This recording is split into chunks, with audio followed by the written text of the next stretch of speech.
Well, hello everyone, and welcome in to my YouTube channel, Buddhist Biohacker. My name is Lisa Gunshore, your host and mystic guide, and you are joining us for the final episode of our 6-part series exploring resilience, both the shadow sides of resilience and the gifts. And we are here with the amazing Julie Hoyle. Welcome back again with us. Thank you, Lisa. I'm really looking forward to today's episode. So thank you. Me too. And thank you to everyone who's joining in. We had some great comments on the channel yesterday. So thank you so much. It was great to see all of you commenting and just sharing what you got out of our conversations. It's really been just, organic conversation about resilience. And so today we're going to talk about becoming whole and the integration of the shadow and the light. And just as a reminder of what we've talked about. So in our first 3-part series, we really explored the shadow of resilience. We were talking about the myth of invincibility and how to embrace vulnerability. And in the last 2 episodes, we've been talking about the gifts of resilience and how we turn our pain into purpose, and talking about how we gain clarity through resilience. And so today we're going to talk about wholeness, how to integrate our experiences and what that looks like. And I have a really beautiful quote that I thought was fitting for today from Paramahansa Yogananda. We've talked a little bit about him and his book and journey during this series. Yogananda says, "The soul always remains unpolluted, like age-long buried gold. All one has to do is wash off the dirt, and spiritual rays will shine forth through one's joy." Yes. Yeah. And I want to jump in, Julie, and just kind of share, just my own little experience with resilience. We've talked a lot about health, chronic health issues, and we've talked about, losing someone through death. We've talked about all of these, we talked about natural disasters and hurricanes.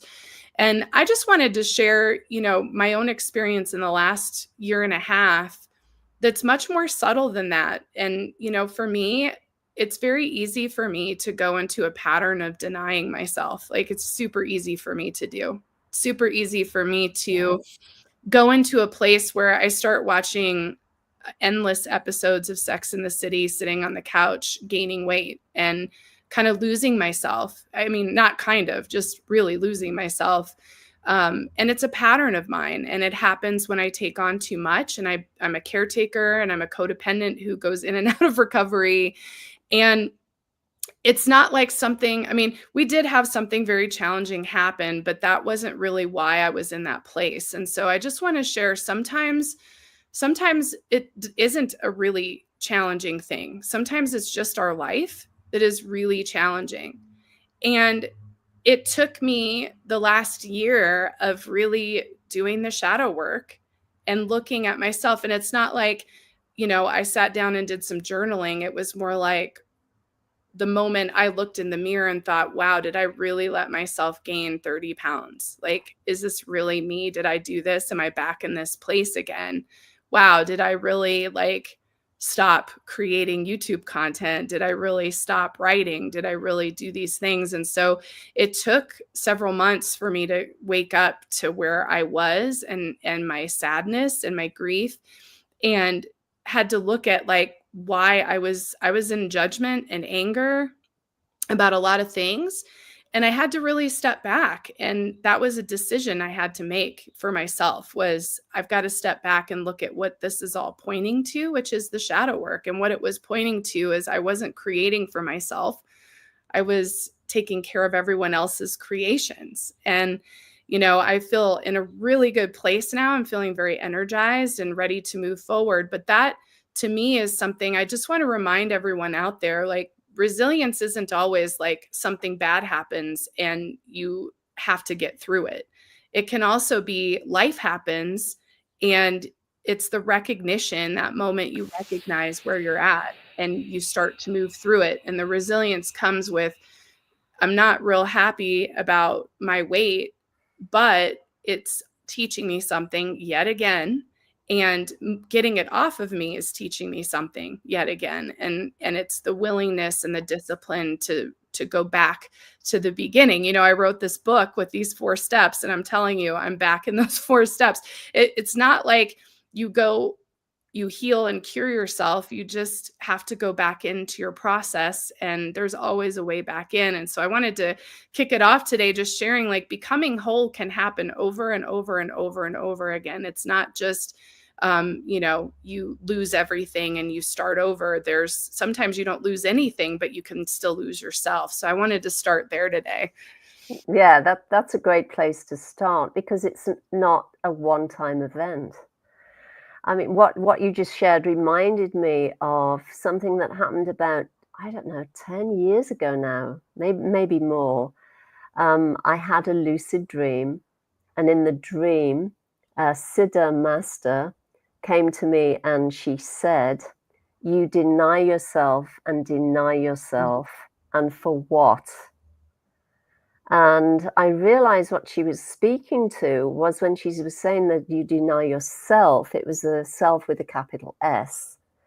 And what I was doing was, instead of holding true and staying in that place of authentic seeing and knowing, I was kind of minimizing it and kind of closing it down in favor of either not upsetting someone or not revealing who I was.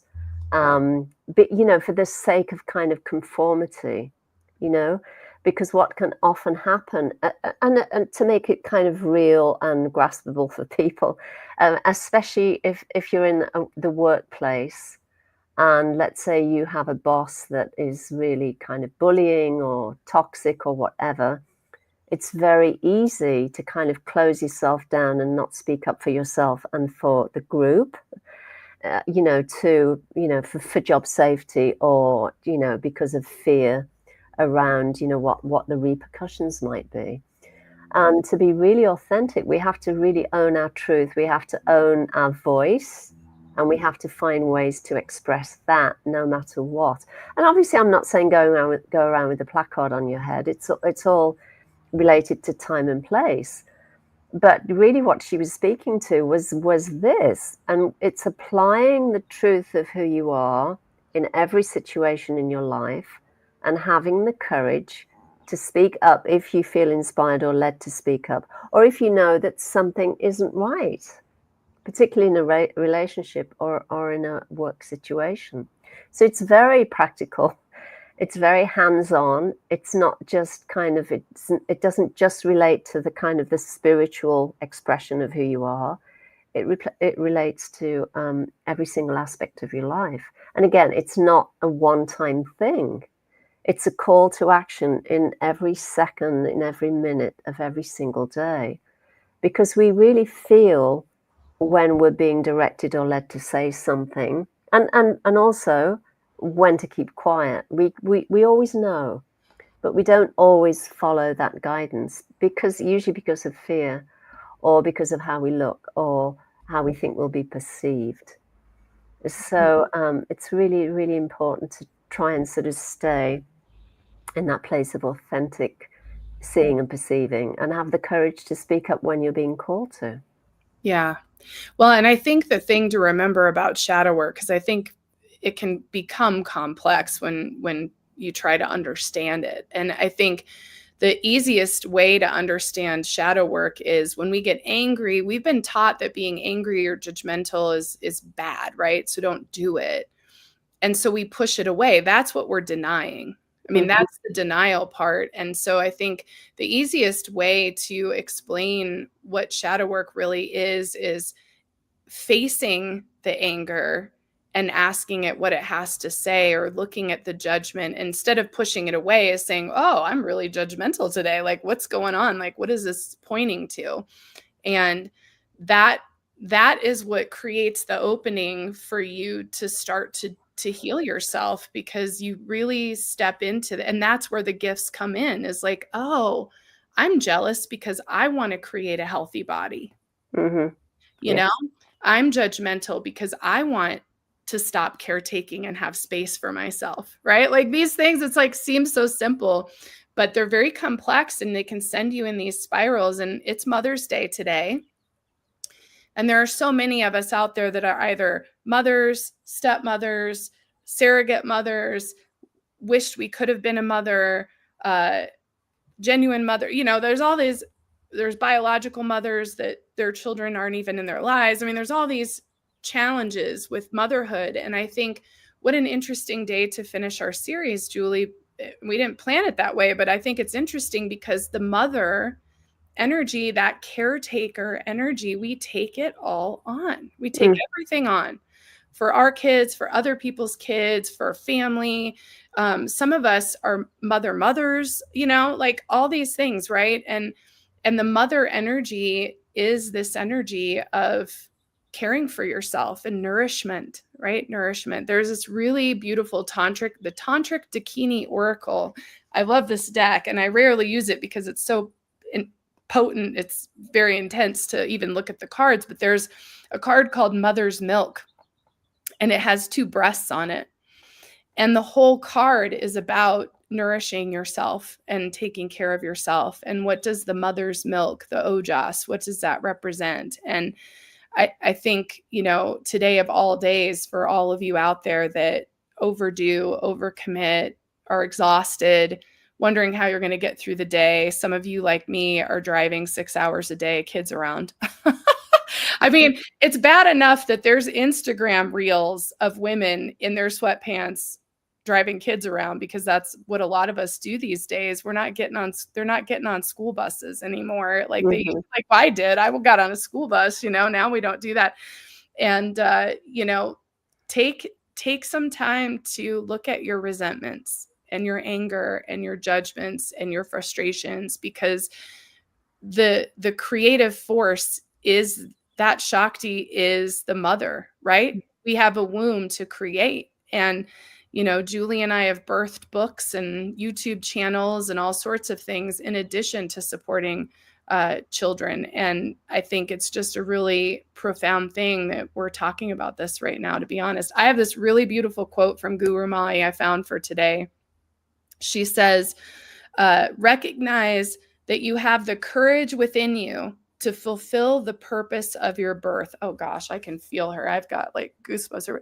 Summon forth the power of your inner courage and live the life of your dreams. Yes. I know that quote very well. I used to have a poster with it on that I really, really love. But, coming back to what you said, unfortunately, what's happened is, the words and the feelings around judgment, resentment, irritation, all of those things have a really negative connotation. And we, especially as spiritual people, we can think and believe that we shouldn't be feeling that way. We shouldn't be judging. We shouldn't feel resentment. But the truth is, if those feelings are coming up and if they're in place, there's a message for us. So instead of thinking, oh, I shouldn't be feeling that way, and trying to sort of push it down or deny it or run from it, if instead you welcome it and look at really what the underlying message is in the judgment, there's always a positive. Because oftentimes when judgment comes up, let's say in the workplace, if there's an environment, let's say, of toxic positivity, you can tell yourself, oh, you're judging it and you shouldn't be judging it. But the truth is that, if everybody in the community and the leadership in the community is trying to drive this ideal that, oh, everything's wonderful, we all get along, we're a great community. But underlying that, there's discord, there's people, people are unhappy in the workplace. They don't feel their voice is being heard. They can't stand up for themselves. Then it really isn't so much a judgment, but it's a capacity to really see clearly what is going on. So it's easy to apply the judgment label to something when really what's happening is you are seeing the truth of what is happening in a relationship, in a work environment, or in an event. that is happening. So we really have to be mindful about the way we're labeling ourselves and the we shouldn't be doing and we shouldn't be feeling, instead of saying, oh, okay, I see what's going on, and let me see if I can improve this or speak to this to create change. Yeah. Well, and if we think of ourselves as wise beings with this intuition and this clarity, then everything is an intuitive nudge. And I think that has helped me over the years is every feeling I have is a sensing. It's a feeling of something. And so it's prompting something. Mm-hmm. So I think when we start looking at those prompts and we decide instead of pushing them away, instead to say, oh, this is an interesting prompt. What does this have to tell me? It changes everything. It changes the game, because then your ability to heal is faster and easier, and those negative or those destructive emotions go away much more quickly. I mean, as soon as you start to work through it, the joy comes. You know, I just worked through this whole thing with jealousy. I even emailed you about it, Julie, and worked through this whole idea of like, what is jealousy pointing to? Well, it's pointing to things I want to create that I'm not doing. And ever since that was a couple weeks ago, I am like laughing more. I'm having fun. Mm-hmm. I'm going to do some things with you all on YouTube that I think are fun. And I'm realizing like how much I was allowing this intensity to weigh me down when it was really just pointing to what I want to create. And it just flips everything on its head, and it changes the way that we feel about things. And that's what becoming whole is about. It's like looking at all of it, the good, the bad, the ugly, all of it. And it's not any of those things. It's not bad or ugly or good. It's just information. It's Yeah. emotional feedback telling you to look at something. Yes. Yeah. Well, it's everything is consciousness, right? So it's consciousness appearing as irritation, consciousness appearing as judgment, consciousness appearing as resentment. And, and those kind of negative labels make us look at it in a way that, we want to resist it rather than meeting it, welcoming it, and looking at what the underlying message is around that. And as soon as you start to do that, you suddenly feel really free to be able to make changes and to then, move forward in your lives in life in a way that has validity, authenticity, and integrity. Mhm. And the other thing I really wanted to speak about is if you are a content creator of any description, whether it's writing a book, a blog, creating a website, whatever it is you're doing, what can often happen is, and I know I'm speaking from my own direct experience, you can think, well, what's the point of writing a book and putting it out there because there's so much noise? I'm not going to, make sales or get many views, on my Instagram or, whatever it is you're doing. And that can really kind of deter you and stop you from carrying your project forward. Because we've been hardwired to believe that we have to have a certain kind of response from the world to give us permission to be able to finish project. And I've spoken about the number of people I've worked with that start books and 10 years in, they still haven't done anything with them. And the point is, in the process of creating whatever it is you're creating, you are engaging with consciousness itself. You are meeting your own inner demons, as the yogis call them, your own inner challenges, your own resistances. You're working through them.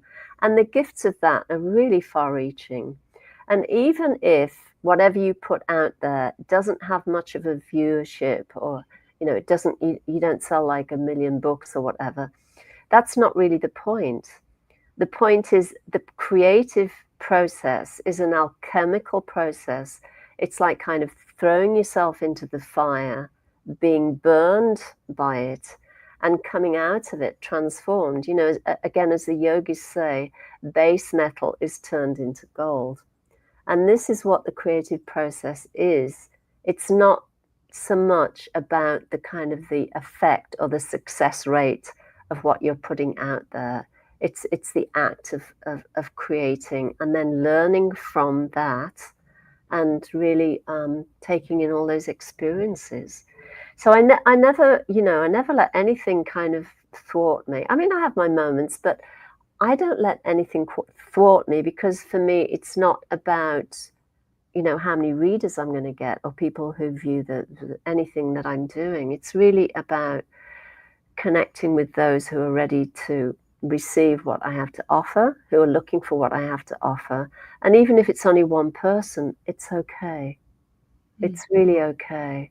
So I'm just kind of encouraging people, any viewers who are, trying to get something off the ground and feel like it's not going anywhere, or feel like they don't have an audience, or whatever it is, it's really okay.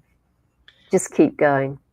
Yeah, it's really important what you're pointing to, because it can feel frustrating, even just making a social media post and then being like, no one even read this, when you feel like it's important. And completing the project is the thing to do. That's the thing. It's not about, where it goes from there. And I can't tell you how many times, I mean, I've, sold a couple hundred books, maybe, I'm not on the New York Times bestseller list, all those things, right? But like, I just had somebody in my office the other day, and she was like, I just read your book on the plane on my trip, and it's so amazing. And she had things highlighted and pages bent over. And I mean, it was like, oh, really? Like, so we just don't really ever know who we've helped. We really don't know how we're impacting people. And honestly, these days, I use this idea of the life review. If you watch a lot of near-death experience stories, or if you've had one yourself, you know that when we leave our bodies, we review our life. And, this idea of the life review for me has become something that's inspiring me of, what do I want to see at the end? And I work with so many folks who are hesitant to do things like what you're talking about, writing a book, especially. I think that's a big one folks feel called to do, or I always wanted to paint, or I always want to do this. And life really does last only a short amount of time, really. And I think I don't want to stand at my life review and wish I would have completed something, or, I really want to finish my lifelong to-do list, And so, that, I don't know if that helps anyone, but that's my inspiration is, it's not really about being seen as much as it's about leaving a legacy behind and feeling like, I brought, because it's God source's energy that's creating through us. And so that's another way I think of it is, this is a way for God source to be seen and heard through me and through my lens as a filter. And so, it's just so important to finish things. That was really in 2019, I decided I was going to finish every idea I ever had. And I have a list, and I am really getting through it. And since then, I've published 2 books. I created the YouTube channel. I did the OHO stuff. I've completed 6 certifications.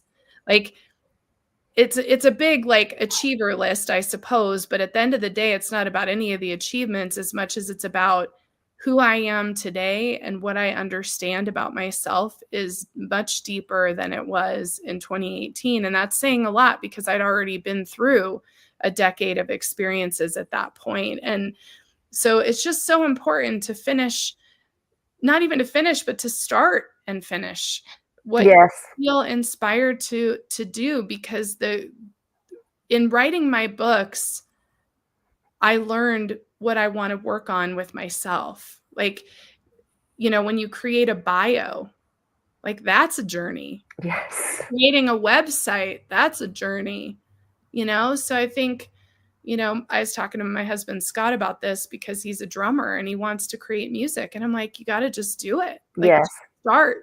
just start and get it out there and don't worry about the outcomes, just Yes. doing it. Just do it. I mean, what we're talking about reminds me of something that I've leaned into for years now. In 2007, that's a long time ago, but what started my whole writing journey was reading an article written by Barbara Brennan. And I've told this story before. I was on a train heading to Nottingham. I didn't have anything to read. And then I remembered I had this magazine I'd picked up from a Mind, Body, Spirit bookstore. And I started reading it. And there was a quote in there from St. Thomas. And that quote is, "If you bring forth what is within you will save you. If you do not bring forth what is within you will destroy you." Mm. And it was just like this depth charge went off in me. And I've just, memorized that quote because it had so much power and potency. And in that moment then, I realized I could do that. I could write articles that inspire people. And that's when I drafted my first ever article on a napkin using a pencil. And then I sent it off to the owner of the magazine. And then he published the article, and I went from there. But the point is, in that quote, what St. Thomas is speaking to is the energy around the creative process. If you bypass it, if you push it down, if you don't bring into kind of expression, the full expression of what you're being guided to do, it sits in you as depression, and you really feel it.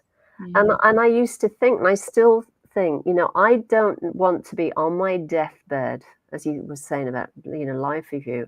I certainly don't want to be on my deathbed saying, shit, I wish I'd done this, this, this, and this. I want to live fully and completely in response to what I'm feeling and perceiving inside. And if there's a call to action, I just do it. I don't care about, whether I fall flat on my face and it's a complete failure. I just do it because I don't want to have that kind of depressed energy within me that then I'm dragging around, and feeling kind of beaten down by. So I would really encourage anybody who is feeling this impulse to create something to just go for it. Don't worry about, what it looks like. The support you need will show up.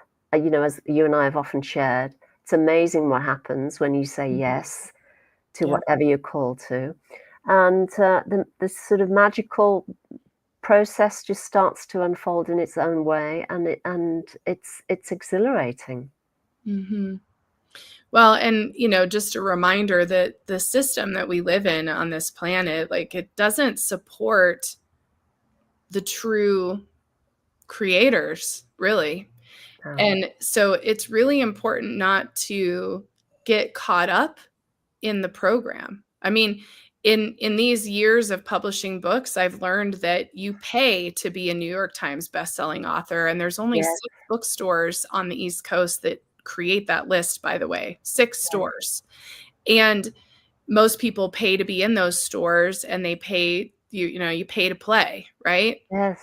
And the psychics and the healers and the astrologers who are huge on YouTube. I mean, I've interviewed somebody with 1 million followers, and they're dying for an awakening. They're just dying to have one.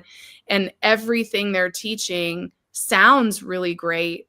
But at the end of the day, the teacher themselves has no idea. They're like on an endless search in that seeker space and hasn't really had that experience. So I think it's really important to recognize that, and it's hard. It's a hard pill to swallow. I've had to swallow it. Like, I may not have thousands of followers. I may have 5 people that watch my show because I'm not the quick fixer. Like, I'm never going to be that. I mean, even, working with Ayurveda, like, it's a lifelong journey to even learn Ayurveda, let alone to change your diet to that lifestyle. And so I think I just want to encourage everyone, like, the system may not support what you're looking for, but the truth of who you are and the self that you put forward is all that really matters. And that energy will ripple out farther than any like social media view post, you know? Yes, yes. I mean, on that same note, I was a part of a group, a writers group on Facebook. I didn't last very long because it just drove me crazy in the end, to be honest, because there were so many people trying to cobble books together and make a fast buck, you know. But what I discovered was that the really top-selling authors on Amazon are spending up to $10,000 a month in promotion. And, you know, for ordinary people, let's say, you know, who can compete with that? No one. Right. You know, so it's not necessarily, you know, we're hardwired to think, oh, because this book is, you know, on the New York Times bestseller and that, you know, it's so well known and all of those things, it has authenticity. But a lot of the time, it's that a lot of money is put behind these products to create sales.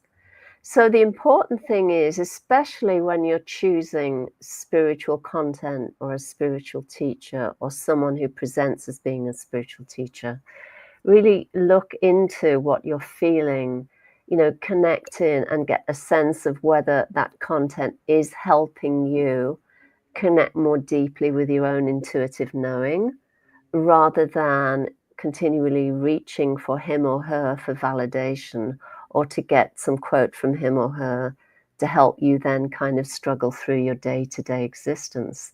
It's always about coming back to you and connecting in with what feels right for you, and by extension, what doesn't feel right too. Mm-hmm. I agree. And I think writing from your own experience, I think both Julie and I have done that in our books. You know, I think there's so much that comes from writing from your own experience and sharing that outwards. You know, we've talked about sharing multiple times through the resilience piece. Like, that's what helps others. Mm-hmm. So I think, you know, if you feel like your story isn't worth sharing, I don't think that's truth. Like, your story is worth sharing. Your experience is worth sharing. And that is an authentic story that no one can take away from you. You know, I'm so grateful that my books are my own journey, because no one can copy that. Even if they try, they didn't have the experience that I had, or they don't see it from my perspective. And so I think sharing your own experiences are so powerful, and they really can inspire so many people, because they're going to recognize the authenticity of your own story versus just spitting something out from ChatGPT. Now, listen, I love ChatGPT for editing, but it's, you know, a generic thing is not the same thing as something from your own experience. And it's true with psychics as well. Like, you know, there's one psychic I follow on YouTube at this point, and he has lucid dream experiences and he has visions that he shares, versus so many psychics and astrologers are just sharing. They're just spitting out the same things that everybody else is saying. And so I think noticing who is sharing from their authentic experiences versus who is just spouting something off from another astrologer or another psychic or another guru or healer. You know, there's these profound gurus and healers. So get Paramahansa's book, or, you know, find something that's connected to a true teacher that existed, that has, you know, something behind it, has that Shakti behind it, versus somebody who's just regurgitating that teacher's message. You know, I think it's just the authentic stories are the ones to follow. You know, and I'll go on a little brief, very small tangent, but The Secret, when that book came out, I was so frustrated. I can't even begin to tell you. When that book came out, I had just started reading people, and everybody went on this crazy secret thing. Everybody watched The Secret. Everybody was reading The Secret, but The Secret doesn't actually tell you anything you need to know, by the way, about manifesting at all. And they did that on purpose. And all of those people that wrote that collectively made that, are now making thousands and thousands and thousands of dollars. So they had the secret, but it really frustrated me because it wasn't coming from a place of real experience. Like, it was coming from a place of just sharing something that they put money into. And so, that is judgment on my part. And I acknowledge that. And I just want to share, like, look at the authentic stories that are out there and find the teachers and the people who don't have thousands of followers. Find the yoga teachers that have 500 people following them that are really sharing real information. Yes. And yes. Rant. Yes, because numbers don't mean very much Mm-mm. these days, especially now. Look, I'm not bashing. I think marketing has a place. Yes. I've spent a little bit of money behind marketing. It's okay. But to invest in marketing solely to drive sales and to spend, exorbitant amounts of money is really not what, especially with spiritual content, that's not what it's about. It's really about being authentic and having integrity, and trying to share that content with those who are looking for what you have to give. Well, and I think our whole point is, don't let that hold you back from creating. Don't feel like you have to spend $10,000 to create. Don't feel like you have to, have 1 million followers to have a YouTube channel. Like, don't feel that way. Like, don't let that hold you back or make you think that your story isn't worth sharing. Yes. Yeah, because that can really have a damaging effect on people, and then they just kind of stop and then get really depressed about the fact that they're being guided from within to do something, and then they just don't do anything with it. So it's easy to get into those kind of loops of thinking, or thinking, nobody's interested in my story, and I'm doing this for nothing, and all of those things, and it's not true.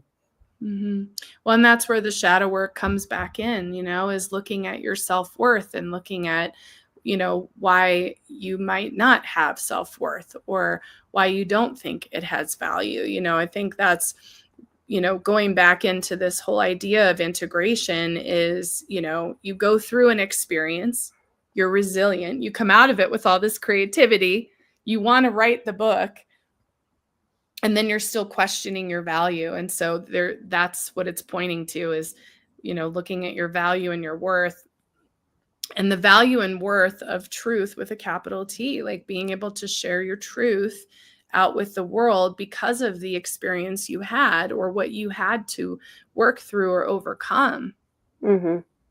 Yes.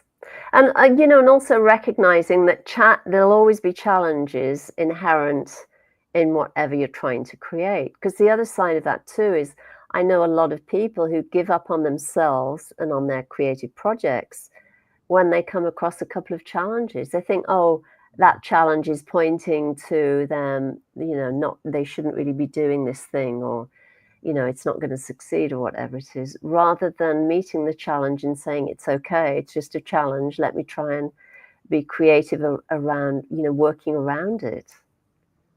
Yeah. Yes. There's another great quote: resilience is the yes that you whisper to yourself after 1,000 no's. Yeah, that says everything. That's really a great one. Yeah. Because it's easy just to kind of get tired and give up and just say, oh, it's too difficult and I'll never figure this out. And, when I was kind of guided, I kept being prompted to create a website, and I was thinking, oh my God, I just don't have a clue. I mean, how do you even do that? Especially if you're a one-woman show, as you are, and you're wearing different hats.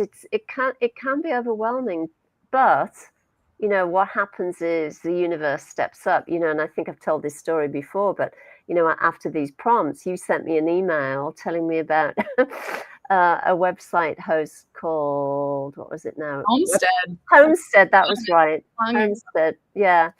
And these things just happen. It's really amazing the way it happens. But of course, the mind can never wrap itself around any of that. And what happens is if you get lost in the mind and lost in the doubts and the what ifs, you'll never do anything.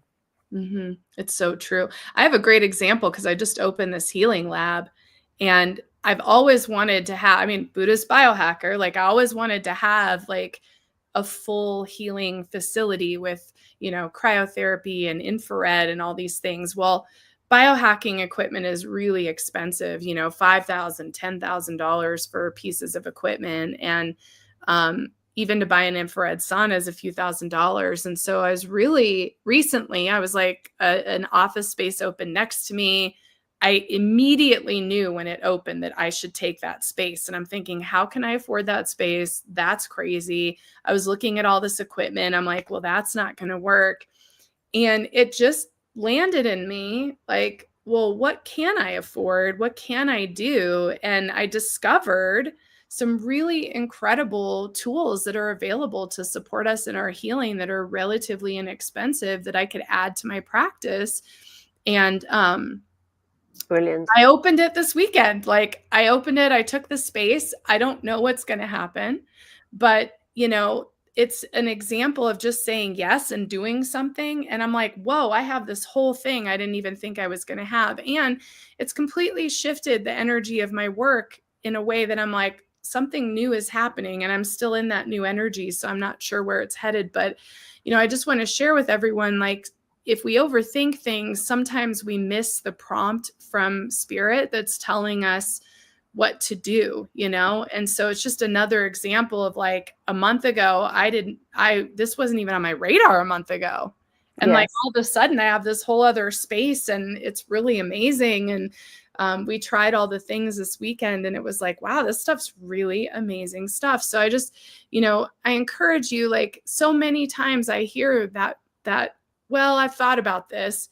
I mean, how many times do you do a reading, Julie, on somebody and you say something and they're like, oh my God, I've been thinking about that and Yes. thinking about that, but then they haven't done it. And I just want to say to everyone, go do it. Say yes, do it, figure it out. Like even in the process of me trying to figure out how to have the big stuff, I found all this other stuff. And so I think it's really important, the process of integration, the process of creating the website or writing the book or researching, the thing you want to do, everything shows up for you. It shows up. It Yes. really does.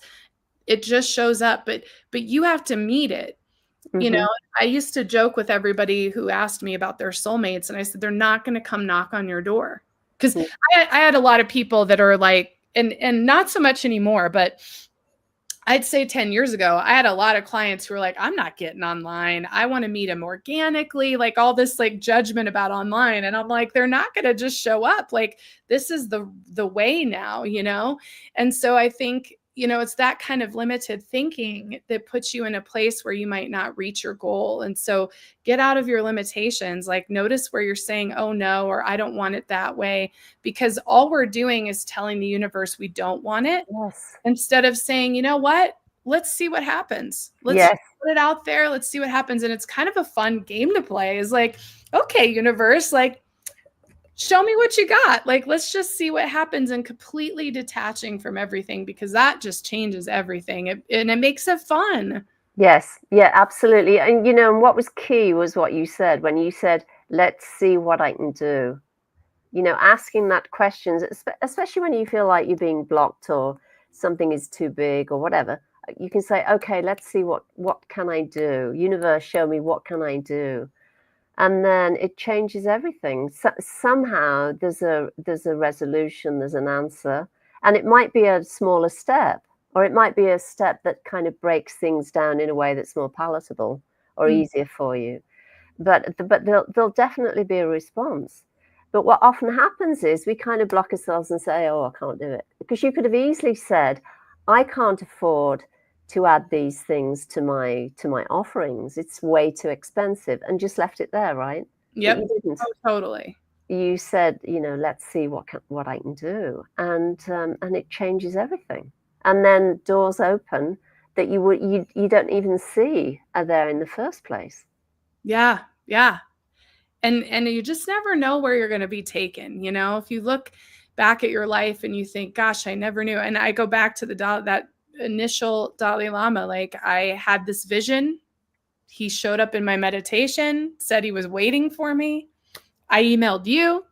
You were like, put it out there, you know, to meet him. And 7 days later, I was on an airplane to go watch him speak. Like, I just like, and that changed the trajectory, not just over the next 7 years that I was like going to events with His Holiness, but that led me to yoga and Ayurveda and Tibetan shamanism and working with the elements, which is also Ayurveda. Like, I would never have gone down that journey. And it started with just this seed that was planted in a meditation. And if I would have said, oh, well, that was just a meditation, I'm, you know, whatever, and didn't do anything about it, Yes. who knows what experience I would have had. You know, my whole second book is about that journey. Would I have written that book? No, because it wouldn't have existed. So I just encourage everyone, like, you just never know. I have another great thing. Like, we just went to New Orleans and my dad's flights got messed up. So we ended up driving. Well, I had flight credits because my husband and I didn't fly. And I was able to book a trip to Maui this fall for $11 with my flight credits. Wow. And I get to go back to my second home this fall. Like, the universe set it up.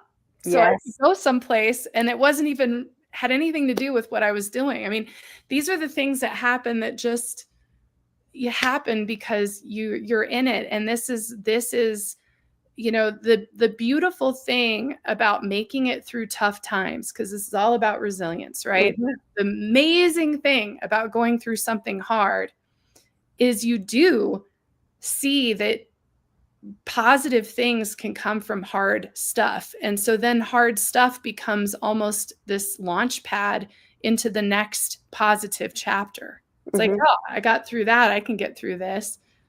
Yes. And also, you know, resilience speaks to what we were just sharing about, you know, having this seed drop into our hearts and then having the courage to just keep going with it and then seeing where it leads us. Because you could have easily not bothered to send me an email when you had the dream of His Holiness the Dalai Lama and said, oh, that was a great dream, and get on with your day. And then, or, you know, when I said, just go for it, and you just say, oh, well, no, you know, I've got work to do, whatever. You could have kind of denied it, and you wouldn't have been on a plane 7 days later. So again, this speaks to resilience around really holding on to your intuitive prompts and nudging and knowing they have value and standing behind them no matter what. Because it's really these prompts that give us joy and give us a connection and give us purpose in life. And they, you know, there's a vitality and an energy around that too that we really feel that grows exponentially once we start saying yes to what we've been gifted with. Mm-hmm. Absolutely. And I can just feel it even now. Like, I just feel like, gosh, when is the last time we have all just put out there something and let it rip? And that's like the exciting part of things. And I had kind of forgotten about that this last year. It was a tough year, and I was in a tough place. And really in the last month, it's like, wow, like, okay, like, let's go. Like, where are we going? Take me where we're going. I want to see where we're going. And I haven't felt that way in a while. So it's not, you know, you ride the waves, right? Transformation is like the tide, you know, it comes and it goes. And so, you know, but don't be afraid to like go to the shore, you know, and stand there and wait for the waves, you know, and see what happens. I think that's so important, is just to feel inspired, you know. Yes. My dog's inspired. He wants to visit with us, so he'll come on the show. This is Ludwig. Ludwig's inspired. Oh, it's so beautiful. I know. And he feels so calm and centered and like peaceful. Oh yes, he is like the best rescue dog ever. He's so chill, and we must have been saying some good stuff because he was like, I want to come on your lap. Oh, so cute. You're cute. We love you, Ludwig. Yes, we do. Good boy. Wonderful. Beautiful. Oh my goodness, Julie, I just love being on here with you. So we'll do this again super soon because this series has been great, and it's just nice to be on here. And I really appreciate all of you who are listening and being a part of this journey with us. And there's more to come. So I'm going to announce a new OHO Summit this summer in July, and Julie's already accepted a speaker invitation. So that's very exciting. It's going to be called Awakening to the Sacred Body. It's going to be a really beautiful summit. And for the first time ever, it's going to be in person and streamed live. So for those of you who either are in the Denver area or want to come out for the summit, we will be opening that up here before Memorial Day. So in the next couple of weeks, we're finalizing the schedule with speakers, but it'll be a 3-day event. And I'm really excited about it. We're going to have great speakers. We're going to have a sound bath. And I'm going to lead a culinary experience that weekend as well. So we'll have like a wine tasting and Ayurveda food experience. So so hop on for that. And then I'll be on soon. I'll be back on my show. I keep pushing it off because I just wasn't ready, but I'm feeling ready now. So Julie, what do you have upcoming? Anything you want to share while we're closing out, and ways that folks can connect with you, and just what's up with you this spring? Yeah, so people can find me on my YouTube channel, Talking True with Julie Hoyle. My website is juliehoyle.org. I have my big project recently is I've been working on turning my books into audiobooks. And so that's taken quite a bit of time.